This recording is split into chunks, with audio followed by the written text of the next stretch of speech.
Hey there. I'm really excited that you're hanging out with me on this really cold night. I'm going to stop leaning on the table and shaking the camera. It's really cold in North Carolina tonight, and I'm huddled in front of the warm glowing screen of my laptop computer, completely revamping my website, my YouTube, starting a blog, a real life blog. I've been talking about it for years, but I'm starting one now. And I'm just making the best of this really cold night. So I revamped my YouTube page. You can see all my new additions. I've got some pretty art up there and actual descriptions on there so that people can find me. Hi, thank you for finding me. I'm really excited about you being here. So I want to talk to you about 3 things tonight.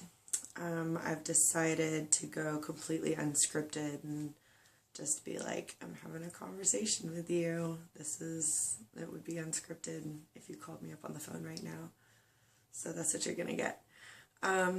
But I do have intentions. So I want to talk about 3 things tonight. I want to talk about authenticity, being bold, and letting go, and the interconnectedness of these 3 ideas. I'll use some examples, stories from my own life.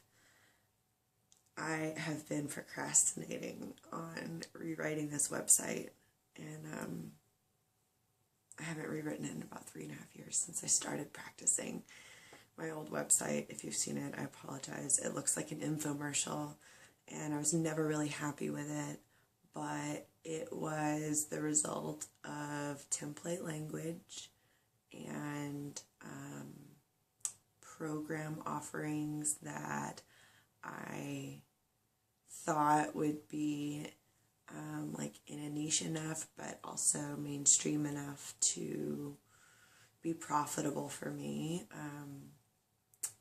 Things I had experience with. I had grand dreams of working in nonprofit wellness. I have come from a community organizing background, and as many of us know, the nonprofit world is incredibly unhealthy, and it has really high attrition rates, really high turnover rates. I, for one, for about 5 years had no social life, and up and left every relationship I was in at the drop of a hat whenever we lost funding or gained funding or a new campaign started somewhere in the country. So I had a dream after graduating from IIN of going into the nonprofit sector and spreading health and wellness there. And I wanted to work with single parents, and I wanted to work with kids, and like all this like heteronormative, like wealthier white people, and the clients that I was bringing in, the clients that I was managing to bring in, weren't really bringing me satisfaction. They weren't completely in it either. You know, I wasn't fully invested, and so they weren't fully invested, and I had a lot of workshops, I had a lot of paper success, but I didn't feel super successful in my chest. I wasn't like, we are changing people's lives, we are breaking down walls. And so I just kind of drifted away from that. And my clients were people who came to my workshops. I was doing my workshops. I wasn't really trying to do anything in the nonprofit sector anymore, but community workshops. And word of mouth, and friends would find me, and that's how I was finding clients for a little while. But I didn't really have a clearly defined intention, specialization. And that's kind of cool. The people who came to me, I feel like, showed me where I was needed. The people who came to me were polyamorous folks who knew what their hearts were telling them was different from what everything else in the world was telling them, and knew that what was going on inside of them was right, but didn't know how to do it right. They didn't have that skill set, and they came to me, and working with a variety of different kinds of polyamorous relationships and people, and working with them through their challenges. I don't want to call them problems, I want to call them challenges, strengthening exercises. I learned so much about myself and about them and about the strength of the human heart and patterns. Anyways, so working with poly people for the last few years has made me realize that there's not polyamorous resources out there, that poly people need healthy relationship models and resources, and so I want to do that. And that just got me thinking about the intersectionality of my own life and how many places, how many of my identities don't have healthy outlets. You know, queer health isn't a thing. You know, positive outlooks on the BDSM community is not not something that you find in lots of healthcare and wellness communities. Transgender, I've coached. I've had several transgender clients, and I have a lover who is a trans man who I have followed and supported very closely through his transition, and it's the most rewarding, beautiful thing, and I want to make that support available to everyone who's going through transitions. And as a person who has come out of the closet in so many ways in my life, I want to be able to support people who are trying to like break out of that closet and they can't get out. And I want to provide a safe space for people of color, and I want to provide a safe space for women, and I want anyone who feels like they're poor or that they aren't is like physically able to get around. I don't want there to be any barriers between what I have to offer and the rest of the world. And these are all things that I know to be truths, but that everybody told me you can't build a business around that. And I don't care. This is not my primary source of income. This is what I do because I'm passionate about it. And I make money at it because I work hard, but it's about an energetic exchange more so. Anyways, I can talk more about that later. So I'm refocusing. I want to talk about authenticity, being bold, and letting go. I was told over and over and over again, don't do polyamory, that's too small, there's nobody there. Don't, queer health, if you say the word queer on the internet, you're not going to get all those normie folks with all their money. And don't talk about oppression, that scares people, and don't talk about privilege, it makes people uncomfortable. All of these things that have just been beat into my head, and I had to break through them.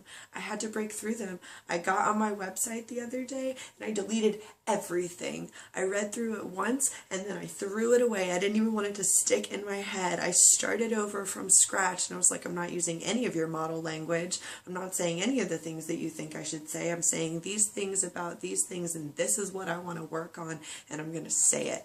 And I reached out to my community and I said, am I saying this with the right words? And so far, I've received really positive feedback. If I'm not, if you have opinions, please check me. There's a comment section. I have an email. I want to be checked. I want to figure it out. I want to live my truth, and I want to live my truth in a shame-free way, and I want to live my truth in an anti-oppressive way, and I want that for you too. So my authentic self, I tapped in. I was like, these are the things that my heart is begging for. And I was bold, and I just put them out there, and I let go.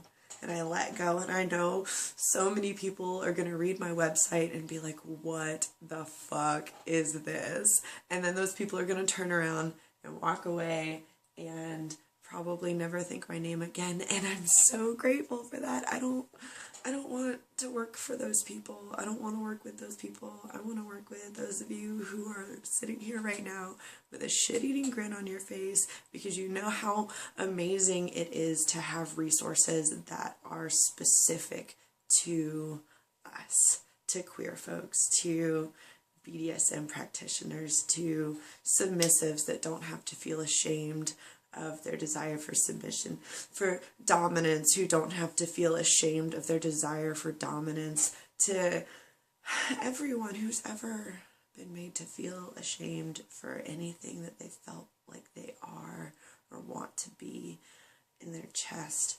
I want you to know how beautiful that little creature is, and I want to nurture it, and I want to feed it, and I want to guide you through the labyrinth of your chest. I want that little creature. We're going to write a map together, and eventually you're going to spread your wings. Oh my god, that was a really cheesy metaphor with the wings. I was good there till I got to the wings. Let's do this thing. What do you want to do? Give me a call. Pick up the phone. Go check out my website. That's how you get in touch with me. What is that aching desire in your chest? What do you want to do? I want to be a polyamory coach. I want to be an authentic experience coach. I want to be a monogamy coach too, if that's what you practice. I am a relationship coach. Okay, so a little bit about my coaching. I'm all over the place tonight. I told you, charming and ranting videos. I don't have all the answers, but I know how to help you find your answers. That's what I'm really good at. I can poke around in there and I can dig, and it's going to be uncomfortable and you're going to step a little bit outside of your comfort zone, but it's going to be safe. And you're going to set your goals, and I'm going to help you build those into attainable action steps, and I'm going to hold your hand while you walk up those steps, and then I'm going to let you go, and then you're going to be whatever it is that you want to be. 2 months, 4 months, or 6 months, you pick. That's how my programming works. So, be authentic. What is your deepest yearning? What do you want to do? Be bold. Just fucking do it, right? And let go. You have to let go of a need for any specific response. The act of authentic, bold action in and of itself needs to be enough. You have no idea what's going to come next, but you have to trust that if you act in the most authentic, true to yourself way, that whatever happens next is exactly what is supposed to happen and what you want to happen, because it's charged with what you want to be. So all that can really come back to you is what you need. If that doesn't make sense, say so in the comments down below, and I'll clarify in my next video. 13 minutes. You're a trooper. I love you. You're great. You're amazing. Thanks for sticking with me through this first video. I'm so glad I did that. All right. Happy New Year.